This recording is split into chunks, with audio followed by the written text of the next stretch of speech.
ከሻይ ከቡና ወይስ ከማኪያቶ ምን ትመርጣለህ? በየአይነት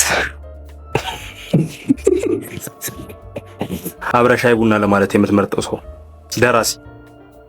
በዚህ በተወደደ ኑሮ ይሄንን እሰራለሁ ብሎ ባሰቡት ሰዓት መገኘት ከባድ ነው። በዚህ ሁኔታ ስምህና ስራዎችን የምታስተዋውቀን?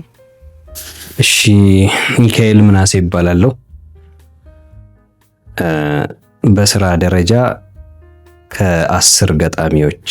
የአስር ገጣሚዎች ስብስብ ነፍስ ቦታ የተባለ የግጥም መጽሐፍ አሳትመናል። አንድ ደግሞ ክንፋም ከዋክብት የተሰኘ የግጥም ስብስብ ላይ ከተለያዩ ገጣሚዎች ጋር በዚህ ስራ ተሳትፌያለሁ። እሺ፣ ከሻይ ከቡና ወይስ ከማኪያቶ ምን ትመርጣለህ? ቡና ደስ ይለኛል። ለምንድን ነው ቡና የምትወደው?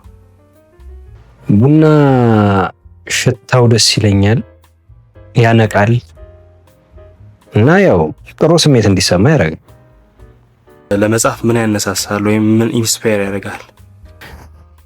ይሄ ያነሳሳኛል የምለው ነገር በእርግጥ አሁን ላይ አይምሬ ላይ የለም፣ ግን ኢንስፓየር ከሚያደርጉኝ ነገሮች አንዱ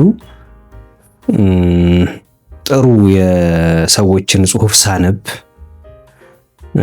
እንደ ዝናብ አይነት የተፈጥሯዊ ክስተቶች ሲሆኑ እንደዚህ አይነት ነገሮች ኢንስፓየር ያደርጉኛል። እሺ፣ የምትወደው ምግብ ምንድን ነው? በየአይነት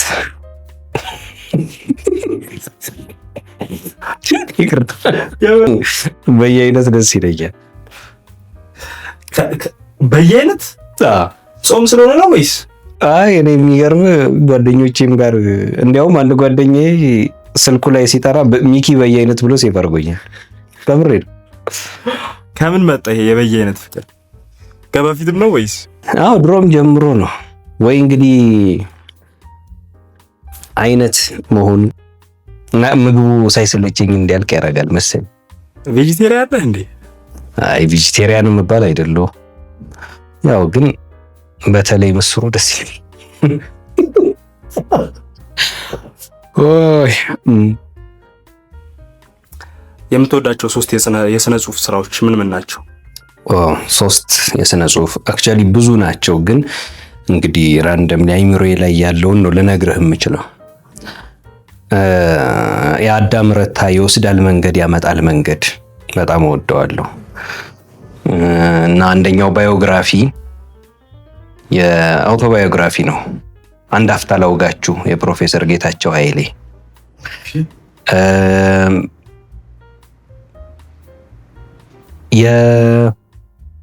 የመንግስቱ ለማ የአባታቸውን የአለቃ ለማ ትዝታ መጽሐፈ ጨዋታ ብቻ በጣም ደስ የሚል መጽሐፍ ሶስቱ መርጣለሁ። ያው ሌሎችም ሊኖሩ ይችላሉ፣ ግን ሶስቱ አይምሮዬ ላይ ሁሌ ትዝ ይሉኛል። ጽሁፍ ተስጦ ነው ወይስ በልምድ የሚዳብር ነገር ነው ብለህ ታስባለህ? ስለሱ ነገር አስብና ምን ይመጣልኛል መሰለህ? አሁን ለጊዜው የደረስኩበት ኮንክሉዥን ብዬ የማስበው ጽሁፍ በንባብና በልምድ የሚዳብር ተሰጥኦ ነው። ከሁለቱም አይወጣም አክቹአሊ፣ ግን ያው በልምድና በንባብ በትምህርት የሚዳብር ተሰጥኦ ነው ብዬ አስባለሁ። አብረ ሻይ ቡና ለማለት የምትመርጠው ሰው ደራሲ?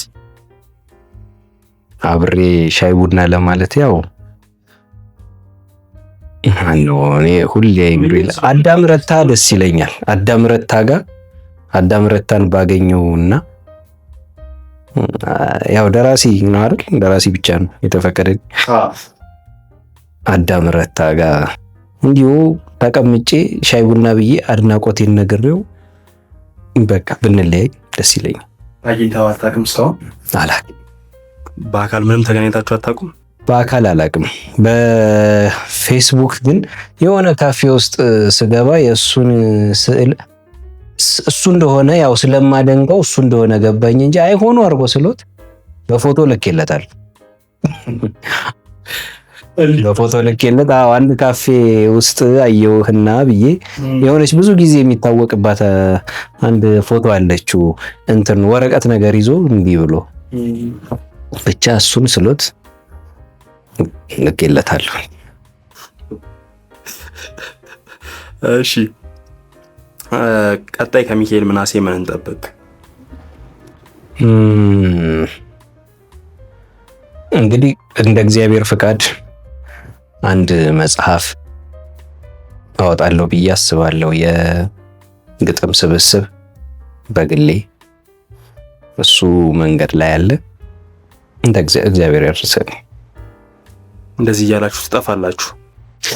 እንደዚህ እያልን እንጠፋማው። የኑሮ ነው በዚህ በተወደደ ኑሮ ይሄንን እሰራለሁ ብሎ ባሰቡት ሰዓት መገኘት ከባድ ነው። በዚህ ሁኔታ እንደው መሰንበትም ጥሩ ስኬት ነው። እሺ ሚካኤል ምናሴ እጅግ በጣም እናመሰግናለን። እግዚአብሔር ያክብርልን። እግዚአብሔር ያክብርልኝ። እኔም